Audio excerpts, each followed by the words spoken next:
As university lecturers threaten a showdown with the federal government over promises made to them. We hear from the government tonight amidst the lecturers' ultimatum.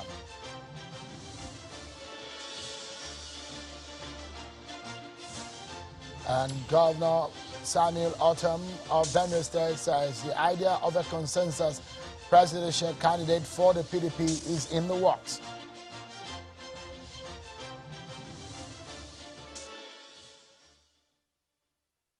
Hello, everyone. Welcome to Politics Today, live on China's Television. I'm sure Kimale, China's Television, Abuja. Yesterday, the Lagos panel of inquiry into the incidents of police brutality and the incidents of October the 10th, 2020 at the Lekki toll gate have concluded their sitting and submitted the report to the Lagos State government. A committee is being set up now, headed by the Attorney General of the state and the Commissioner for Justice to release a white paper in 2 weeks. Take a look at the timeline of events in that matter since October last year. That committee was set up to look into some of the immediate and remote causes of the issues of SARS officers and molestations, harassment by those officers. And there were protests which began around the 3rd of October. And on the 8th of October, demonstrators have gathered in major cities of the country, coordinating themselves in demonstrating what they say is end SARS. And the 13th of October, the Inspector General of Police set up a SWAT to replace SARS. And on the 15th of October, the Nigerian Army released a warning against all, quote, subversive elements and troublemakers. On the 20th of October was that incident at the Lekki toll gate where security forces have been accused of shooting demonstrators at the toll gate in Lagos. And the following day, President Buhari assures that justice for victims of brutality and promises police reforms. Well, Lagos State government inaugurated the 8-man judicial panel of inquiry. And a year after, on the 20th of October, there were nationwide demonstrations in memory of the End SARS protests and the event of a year ago. Yesterday, the panel of inquiry submitted its report to the Lagos State government, and the government says it will put up that committee to to put together a white paper. So we are going to be waiting. And here at China's Television, we have begun a countdown to the white paper because as it is now, there are leaked documents linking to the report submitted to the government. But it's not official. We do not know for sure whether that is the same document submitted to the government. But we're here at China's Television, we're waiting for the release of that document. So it's 14 days to the release of the white paper. The committee will sit and we're hoping to hear the outcome of their meeting.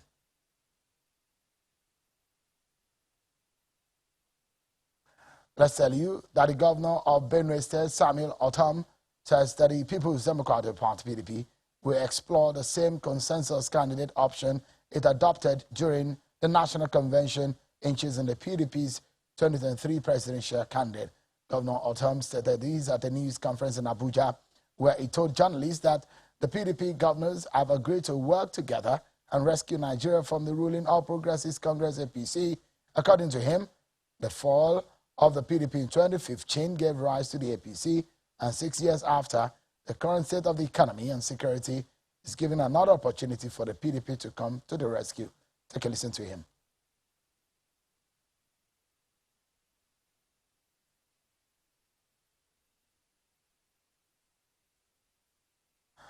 All right, we'll bring you that soundbite at some point during the program.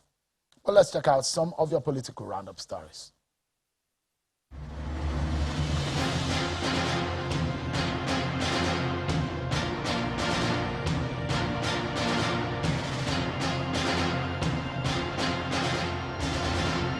Such a great pleasure Vice President Professor Yemi Osinbajo is promising the full implementation of the mining sector roadmap to increase private sector investment to drive growth in the sector. Speaking at a virtual meeting to mark the Nigerian Mining Week, Professor Osinbajo explains that although revenue from the sector rose to about 3.8 billion naira in 2021, there is still room for improvement. Giving education a priority it deserves is a major requirement for development and one way of curbing insecurity and other vices in the country. The governor of Edo State, who shared this thought with top members of the Universal Basic Education Commission and State Universal Basic Education Board from the 36 states at the government house in Benin City, Edo State capital, also urged the federal government to ensure that the bodies play their role in getting out-of-school children into the classroom. The governor of Ekiti State, Dr. Kayode Fayami, has been emphasizing the importance of preservation of culture and maximization of economic opportunities attached to it. Governor Fayami, who declares open the 34th edition of the National Festival of Arts and Culture, NAFEST, hosted by Ekiti State, expresses optimism that the festival will further aid the unity of Nigeria, which is strategic to building a peaceful nation. Ahead of the 2024 governorship election in Imo State, there seemed to be a divisive opinion trailing the decision of some stakeholders urging political parties to toe the path of Anambra State and zone the governorship seat to Imo State Senatorial District, popularly called Owerri Zone. This was re-echoed at the 4th anniversary of the popular Igbo Declaration held at the All Saints Anglican Cathedral Church ground in Owerri, the Imo State capital, southeast Nigeria. Meanwhile, some other notable speakers objected to the opinion, insisting that the present governor of Imo State, Senator Hope Uzodinma, who is from Imo West Senatorial District, popularly called Olu Zone, is doing very well in terms of good governance and infrastructure and should be allowed to complete his tenure of 8 years before any other zone. The heart of the Owerri Zone, Owerri North people, they are hearing more. They are saying that this governor should continue. Because you can't you can't change a winning team.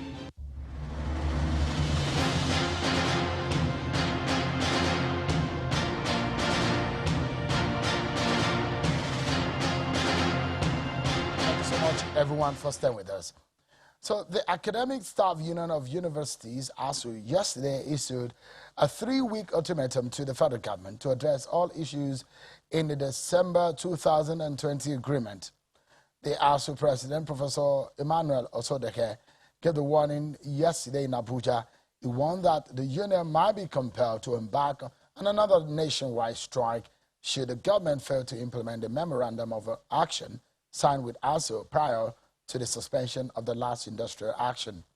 According to ASUU, all the issues, including those on paid academic end allowances and the university's revitalization fund, have not being addressed almost 1 year after an agreement was reached.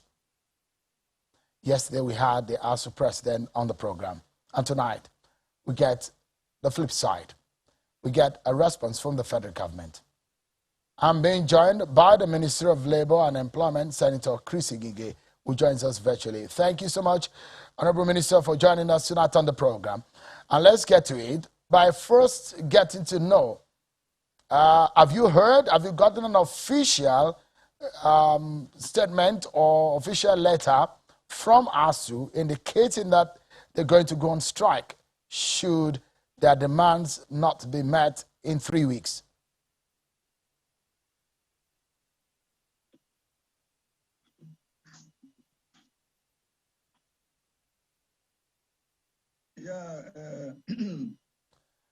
Minister, I don't know if you can hear me now, but I'm asking if you have officially gotten a communication from ASUU indicating that they are willing to go on strike if you fail to meet the promises you made to them. Have you gotten an official communication from them?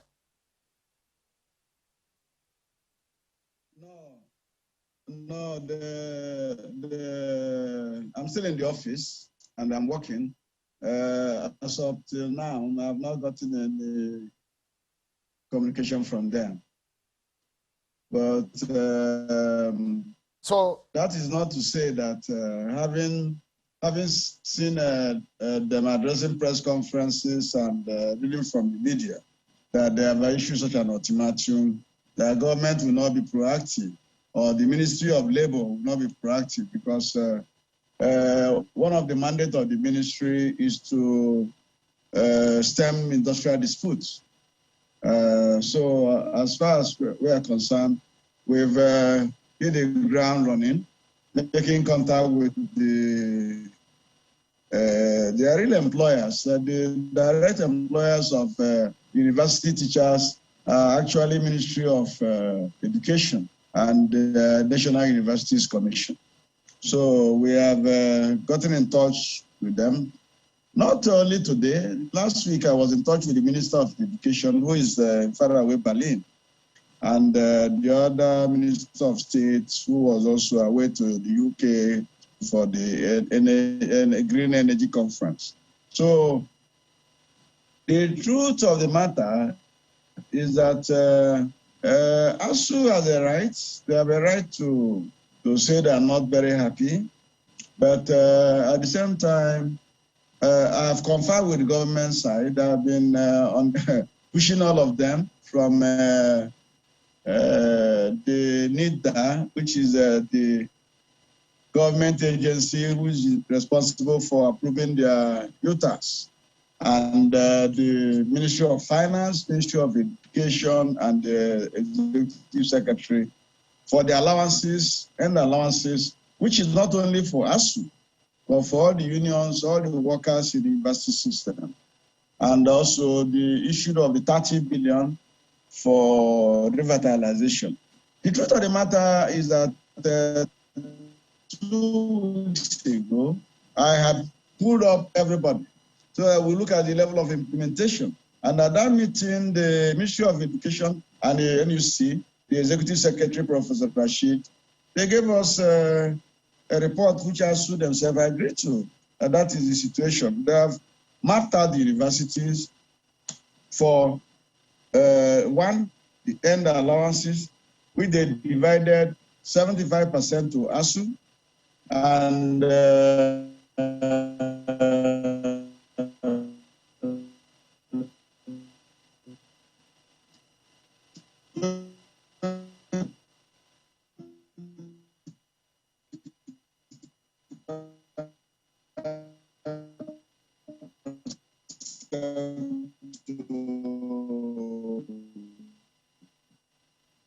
It seems there is a little glitch there with the minister's connection.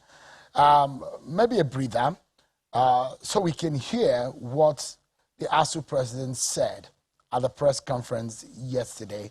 Then perhaps the network on the side of the minister will have buffered and we can hear him again. Let's take a look at the ASUU president and their demands.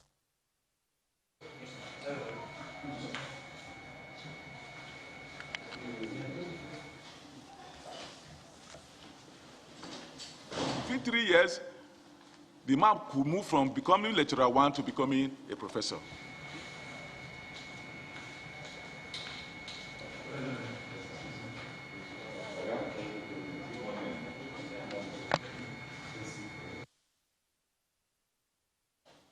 In another few weeks, it will be 1 year since our union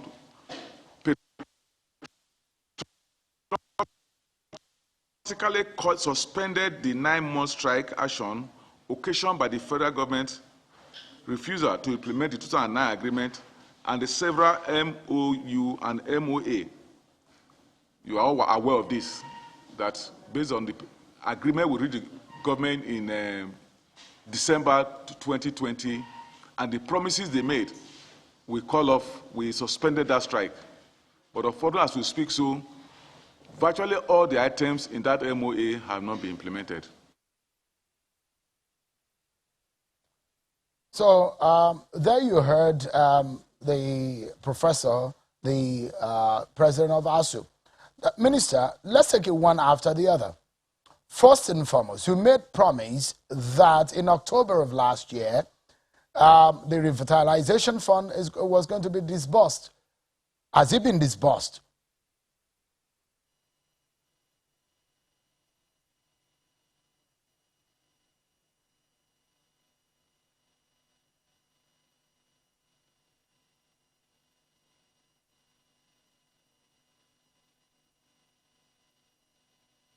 I'm not sure the minister can get me now, but I'll take the question again. Maybe this time around, technology will allow the free flow of communication between myself and the minister. The big question and the demands that ASUU have come to town with, not totally different from what they said a year, 2 years ago. They've been asking that the government comply with some of the promises. The government says it has a platform to pay workers that are on the government payroll called IPs.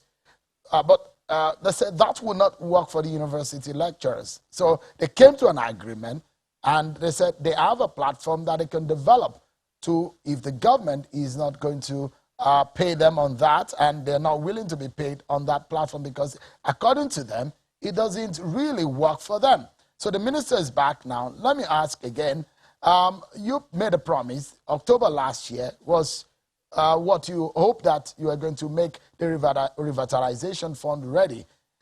Is the fund ready now? The fund is ready. The fund is in the account of the needs account of the National Universities Commission and the Ministry of Education. They were doing what they call auditing of the earlier disbursed fund. Universities were supposed to retire the earlier funds given to them. As of the last meeting, 11 universities have not satisfactorily done that. And therefore, we gave a time frame of 2 weeks for them to get those universities to conform, and then they will release the money. So up till today, I learned from the Ministry of Education that the Ministry of Finance to pay the universities that are unencumbered. And I think that is the rightful thing to do. So the letter is going out there tomorrow for that. One is curious why it's taking a year before this is happening. In fact, it's not totally completed. It's over a year since you made that promise. It's not a year. No, it's not a year. What was agreed before in December last year had been paid. So this one now is the subsequent payments that is due. The other ones have been paid January, February. This is now the second tranche that is due in the agreement. So what we are paying as EAA is 22.72 billion.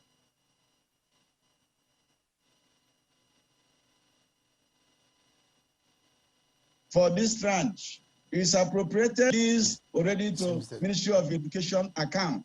30 billion is for revitalization. It is also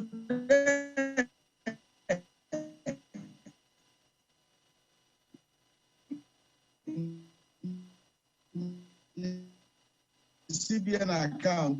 The budget office and Ministry of Finance show that. I'm not trying to make a case for Ministry of Education, and then you see why they should not do what they're supposed to do. But I know that before the next 2 weeks, we can sort out some of those low-hanging fruits. There are no problem because the money is already there. Yes.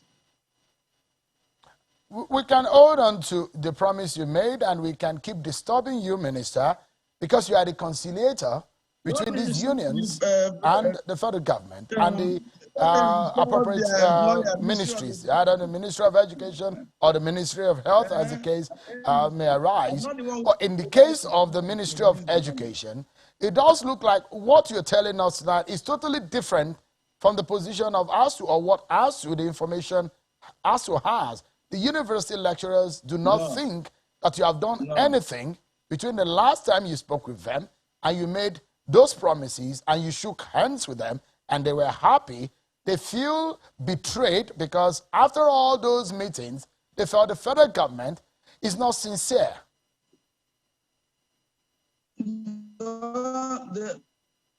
I have, as Minister of Labor, even crossed my own territory.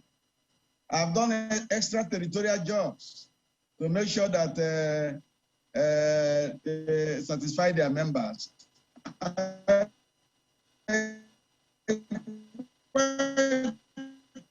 understand the problem of fiery association like us. So, but all the same, they know I'm doing my best for them. I'm the one talking to finance, talking to education, talking to NUC and everything. So, actually, I'm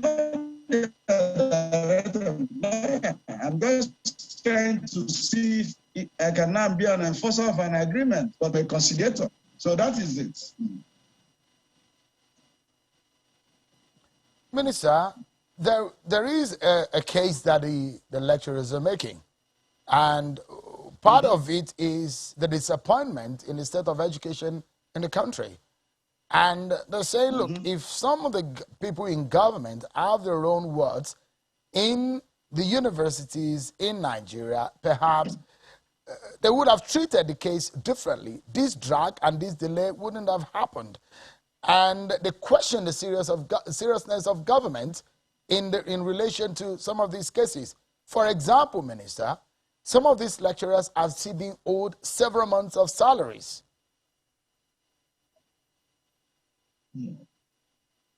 Well, Sean, your question now is triple barrel.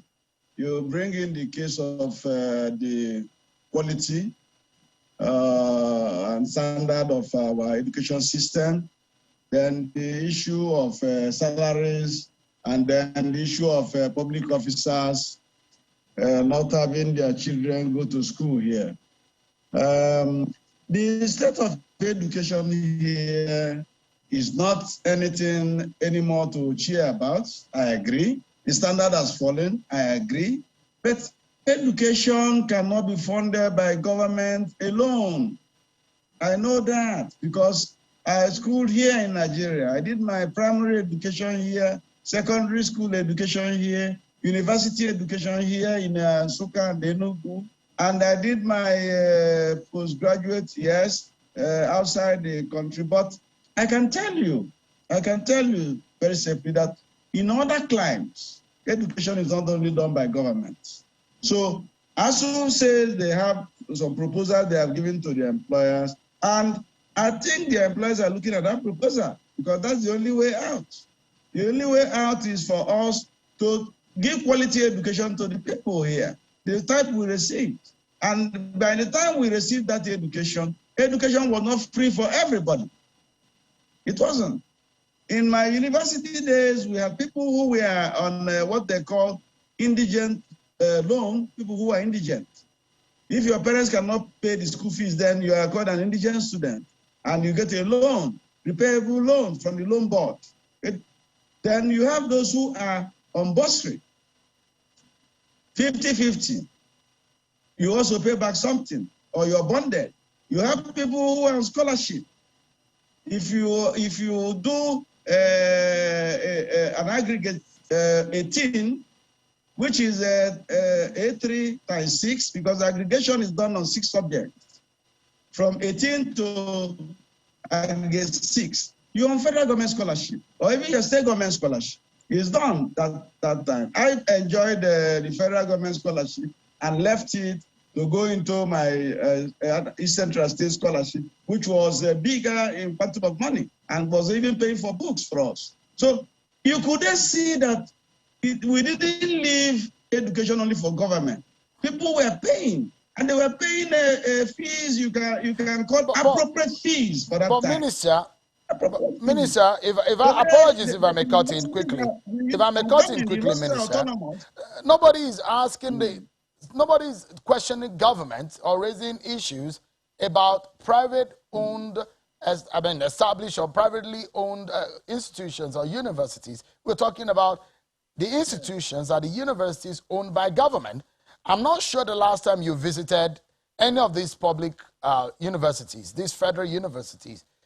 It's shameful and a kind of national disaster if you look at some of the facilities in our federal universities. The places are not even habitable for some of the students. They are hostels. Their classrooms are not even a place where you can sit and learn. And one will wonder what is being done in that respect. The question is about public institutions, not private. And so when you say that government alone cannot do it, but what the ones governments have, What is government doing about it? And the question is that these words and these students will go back home and sit at home yet again if government does nothing. Show the quality of education, the standard, the classrooms you're talking about, the lecture halls you're talking about. These are questions for Minister of Education. People he manages State Fund, SUBEM, and the rest of them all. They are the questions channeled to them. Even the proposal of ASUU, I haven't seen it. It's with their employers, Ministry of Education. However, having said that, it is not as being painted as glorious as it is. No.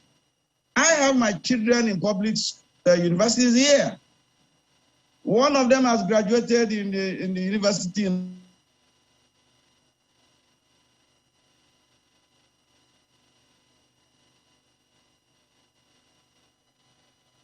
Yet again, technology is really making it difficult for us to get the minister. But, I mean, if the minister can hear me, and probably let me fire the last question for us to wrap up. The question is that the fear a lot of people have is that we do not want to see what happened the last time when the students stayed home for months on ending. And that is the biggest fear.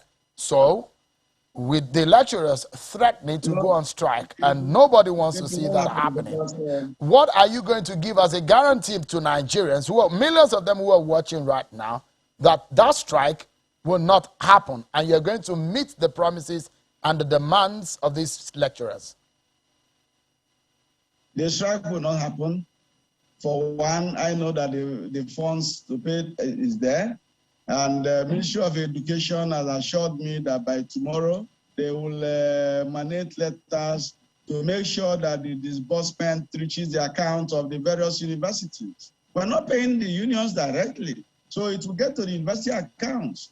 So tomorrow, I have a meeting with the Minister of Education, State, who is the one in charge of affairs now, because the main minister is overseas on head grounds. So I will evaluate the situation with him, and we'll make sure that the disbursement goes on. As for the payment system, the UTAS, NIDA has done, in fact, he has done a lot in that respect. They have done acceptance user test, which is a critical test. And they have brought university bosses and managers to Abuja here. And they've all agreed and looked at the system. The hardware, I think the National Universities Commission have also made provision for it, both the space and wherever. So when will it be active? And, when will the UTAS be live? When will it be active? When will it be deployed fully? Are working together. You should be asking ASUU. ASUU, because they're working in conjunction with NIDA. We have a committee of ASUU, NIDA, and National Universities Commission. They are not giving me a time. But the question is that what ASUU had told us on this program is that from their own end, they've done everything possible, everything needed to be done. NIDA has certified it, but from the federal government point of view, when are you deploying it? When will you start paying their monies into UTAS? I cannot answer you to that, Sharon. I'm not a member of that committee. When the committee brings their reports, ASUU will be there, NIDA will be there, National Universities Commission will be there, and we'll then discuss. They will tell us where they are so far. Don't buy everything hook, line, and sinker like federal government is not doing anything. If it's a system we don't even want to use at all, from day one, we will say it. And we will not waste anybody's time. But this government believes in homegrown things. We believe in local content. That's why the president has brought out the Order 5 and Order 3 for local content. So this is part of local content, so that we can save foreign exchange of the country. Full support of... All right, we're due for a break, but I will plead to flout an internal rule here at Channels Television, just for the sake to get this very important question in. And I'd like the minister, maybe if you can answer in 30 seconds. it is it is sickening actually. It doesn't make a lot of Nigerians happy when you hear this one labor issue or the other, the workers threatening strike, SANU, ASUU, health workers. When will the government be able to live up to expectations and its promises, such that we are not hearing every day that workers want to go on strike? Well, I've given you an instance of where government has brought 22.72 billion for earned allowances, which means earned academic allowances due to other workers' union. And they cannot even agree on the modality for sharing. Government gives 75-25, then the other group is threatening strike and saying ASUU has been favored. Would you stop them from threatening strike? The answer is no. You cannot. The health sector, they are managing their workers. We are doing a hazard allowance negotiation. We are going to finish it as soon as possible, and then government will start paying it. It's already in the government budget for 2022. Government have budgeted 50 billion for that. It's there. It's just for the workers there to agree on the mode of sharing. So some of these things are economic bearing because of the excruciating economic situation everybody is in now. The pockets have been eaten into and people need more money. So you will not stop hearing of threats of people who want to threaten strike or threaten industrial action or even threaten picketing. No, you cannot. For as long as the situation is like this, Sharon. But on the ASUU, all right. I can tell you Minister, that in the next we 2 will hold on to your word tonight, and we hope that the strike will not happen as you promised, and government will do its own side of the bargain, and the students in our universities will stay. Education is very important for our national development. We must sincerely thank you tonight, Senator Chris Ngige, Honorable Minister for Labor and Employment. Thank you so much indeed for your time. Thank you for having me, Sharon. We've been due for a break, and we'll take it now. But when we come back, Professor Pat Utomi will join us, and he will be speaking at the President's Foreign Trips and Investment Marketing. We'll be right back after this break. Join us again, everyone.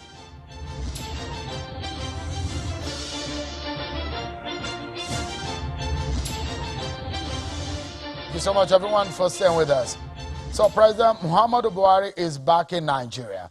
He has arrived from Durban, South Africa, where he's being on the road on his ongoing socio-economic diplomatic missions aimed at enhancing security and economic transformation of the country.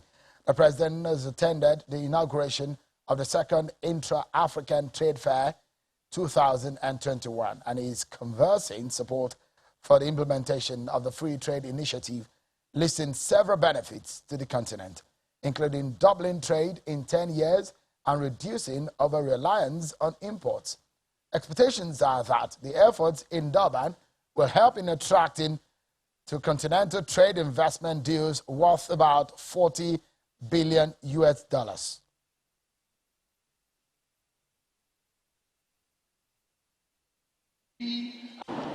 Most of Africa's existing challenges, whether security, economy, or corruption, can be traced to our inability over the years to domesticate the production of our most basic requirements and provide jobs to our teeming and dynamic youth population.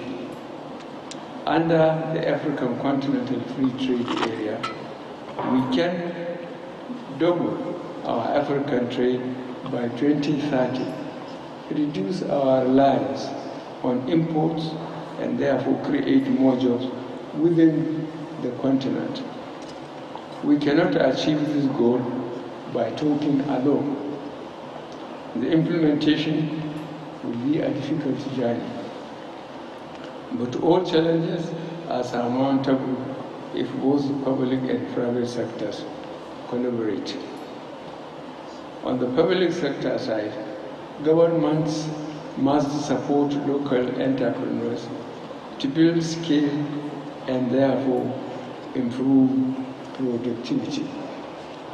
This means providing incentives to encourage our businesses to formalize and comply with laid down regulations. Let me assure you that Nigeria has come to Durban in full force to actively participate in this very important trade fair and take full advantage of all the opportunities it provides.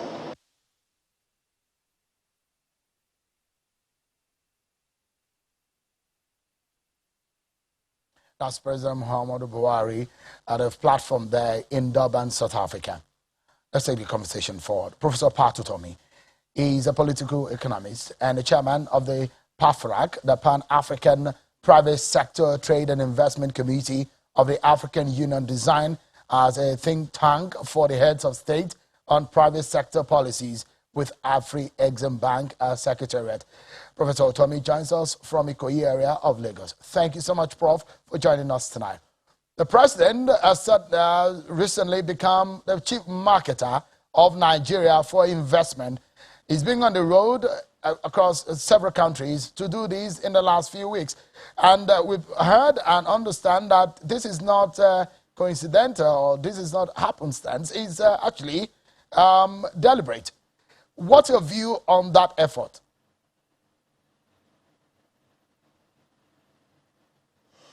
Well, every effort makes sense relative to the preparation for the effort.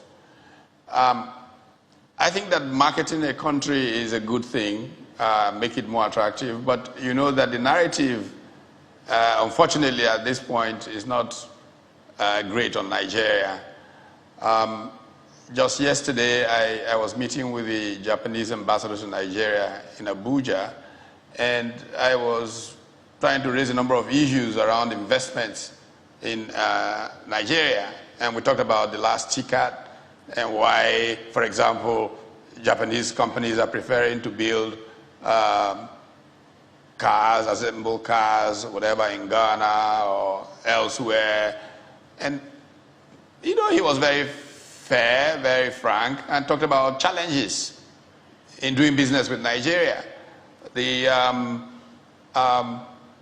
getting a ship into Nigerian ports, going, you know, discharging the risks and the problems, quite frankly, are not the best. So you need to do some homework. You need to clean up first before you try selling. Otherwise, you would be wasting the effort at selling. I mean, you know of a famous case of a major European investor who flew into Lagos a few years ago in his private jet, met the kind of reception from public officials at the airport that was untowardly, and he turned around, went back into his plane and took off. There's a lot of work that we have to do. I was in Cairo just 4 days ago to launch, in my role as PAFTRAC chair, some of the studies that have been commissioned to look at intra-African trade and all of that. What this threw up is that we have a lot of work to do. A lot of work to make, look, the narrative may be unfair on Nigeria, let's be frank. There's the danger of a single story.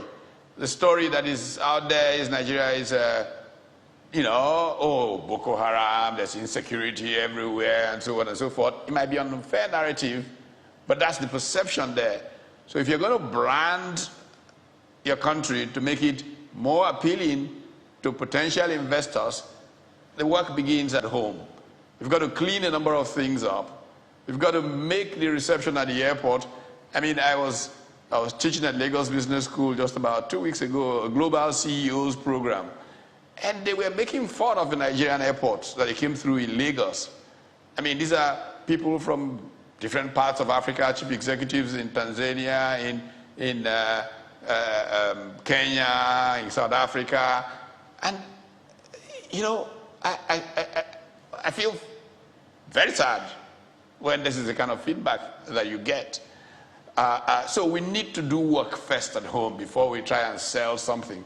Otherwise, we fall into the danger, unfortunately, of that single narrative, which is debilitative of possibilities of Nigeria getting investors. I mean, 2 years ago, Forbes magazine, I think on May 28 or so, published an article on investments in Nigeria and described Nigeria as a money-losing machine. When institutions are such that you don't know what the minister will do next, you don't know what the governor of this agency or the other will do, and you just decide, okay, it's safer to go elsewhere because there's too much uncertainty in the Nigerian environment. These are the things we should first tackle before we go trying to get people to invest in Nigeria. So, Mark, President in itself is not a bad idea, but you were saying invariably that Nigeria needed to have done a few of his homework before reaching out to the world. Well, I mean, the president has started that effort anyways. You can't roll back that effort, can you? But the question is, what the president said in Durban, he said, we came fully prepared. It does look like a word of courage and that of assurance about the preparedness of government saying, come to Nigeria for investment. How do you see that kind of comment or that kind of preparations coming from the Nigerian team to that conference?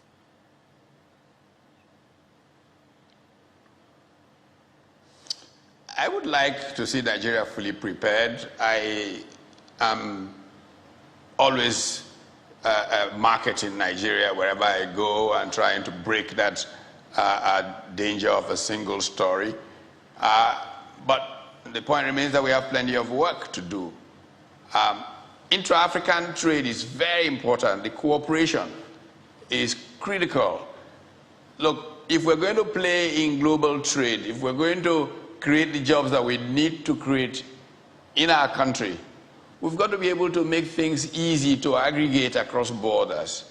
We've got to bring together the African private sector such that we can produce in different countries, aggregate this production, have a huge trading company like Marubeni did for Japan, which will then sell the things that we produce to the world.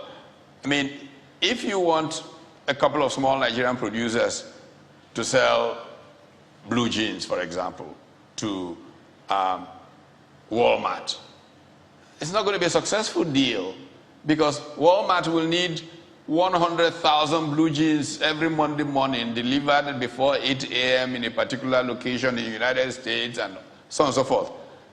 We don't have that kind of production base, but if we are able to organize producers in Nigeria, organize producers in Benin, in Togo, in Ghana, and we aggregate these productions, and a huge trading company delivers this output to Walmart, then they can do it and do 100,000 pieces every Monday morning at 8 a.m. without fail. Now that's the kind of engagement that we need to be working through. That's why AFTA is a wonderful idea. Unfortunately, we came very late to the game from Nigeria's point of view, and we lost out in a number of things, but that's okay. That's yesterday. The thing is to look forward. What are the opportunities for building growth in this economy through trade and investment opportunities that exist on the continent? There are plenty of opportunities, but we need champions who can organize the whole value chain. People who are passionate and say, look, sesame seed value chain, Shehu Okibaloye, you have to ensure that we sell X number of metric tons of processed sesame seeds that can go straight on the hamburger bun. Every hamburger sold in Europe in the next 3 years must have sesame seeds coming from Nigeria. Shehu, if you can't deliver on that, you're fired. We need those kinds of champions who will dream, eat, and get the support to make those kinds of things happen. Yes, a head of state traveling to market that becomes a lot more sensible, reasonable, valuable, gets a return, when that kind of thing is organized. We've got to take value chains that we want to compete around. We've got to look at what impediments are to competing on those value chains. And we've got to make sure that we are truly competitive on those value chains. You know, the challenges everywhere. But none is impossible to overcome. We just need passionately committed people who recognize that we can trade our way out of poverty onto prosperity. That's what our country is desperately in need of today. Yeah, I was going to ask you who should spearhead it, but I think it's an obvious answer to that question. But, Prof, what do you make of the inflation figures that just came from October? 15.99%, that is a current inflation figure in Nigeria, and that the fall is the 7th consecutively for the past few months. What do you make of that compared to the food prices and the present state of things?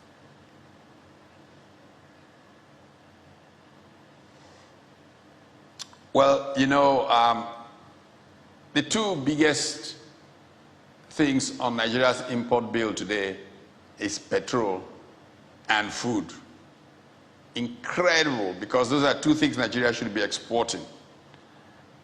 Because we have not managed the foreign exchange market the way we should manage it, it is challenged, and we are getting a significant depreciation of the exchange rate, and this is translating into inflation from the importation of food.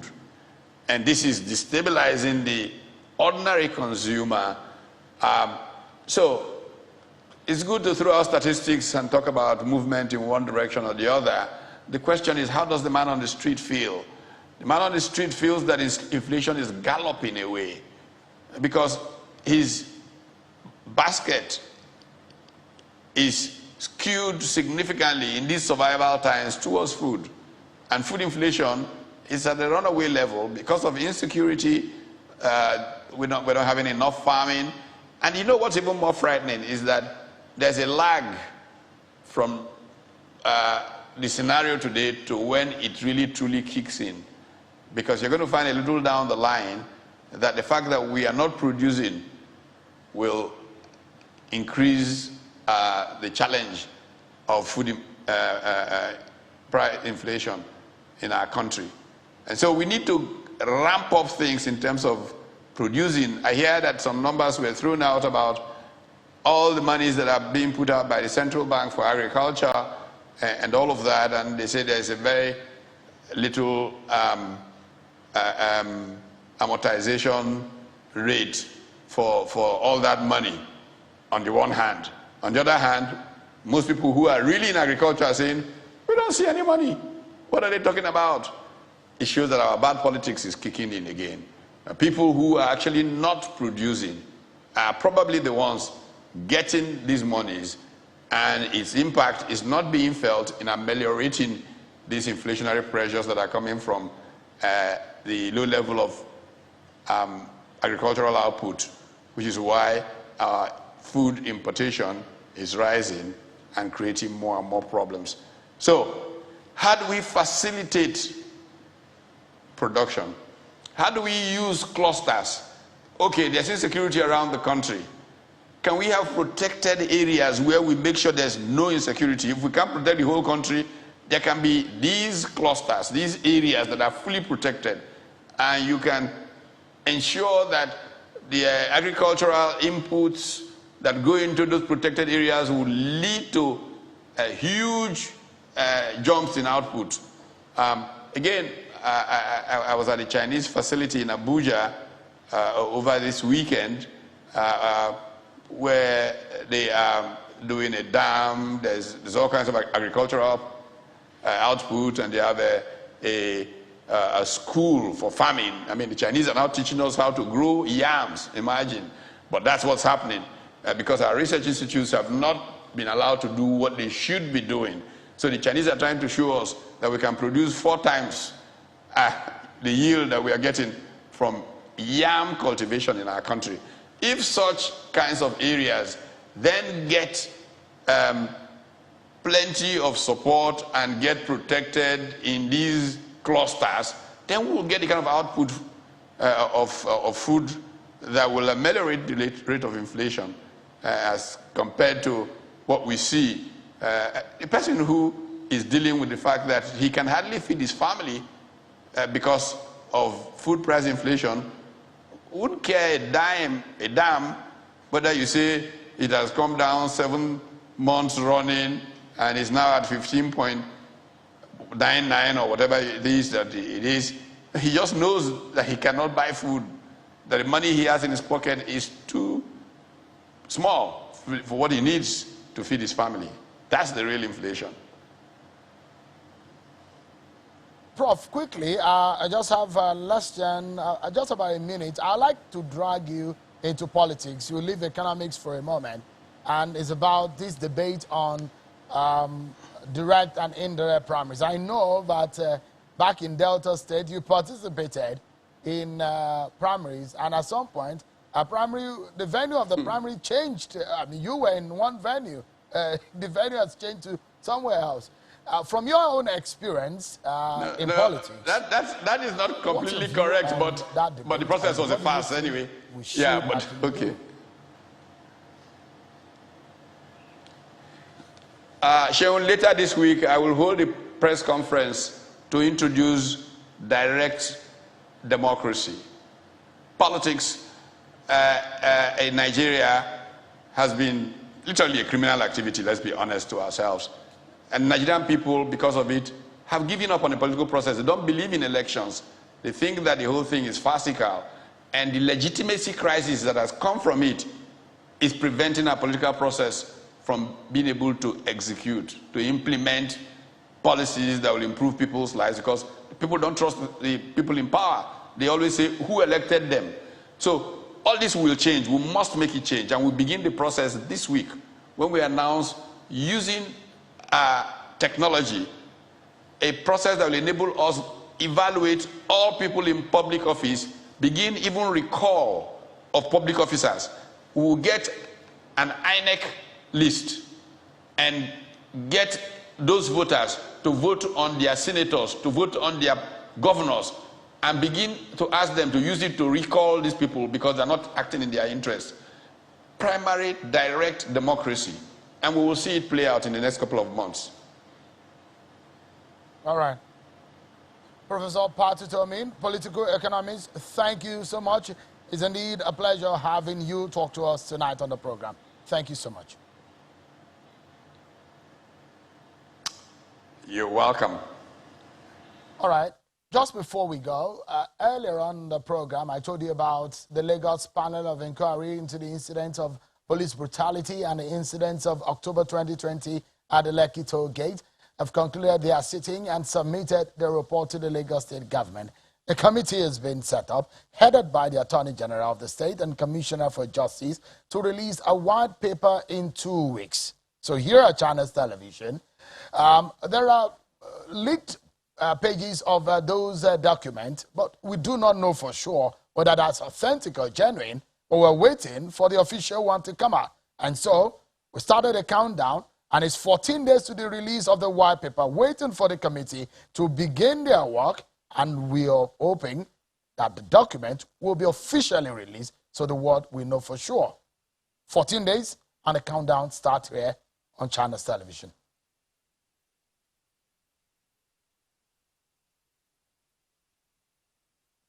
And that's how we end the show tonight. Thank you so much indeed, everyone, for joining us tonight. I'm Shaun Wakimbale. Bye-bye.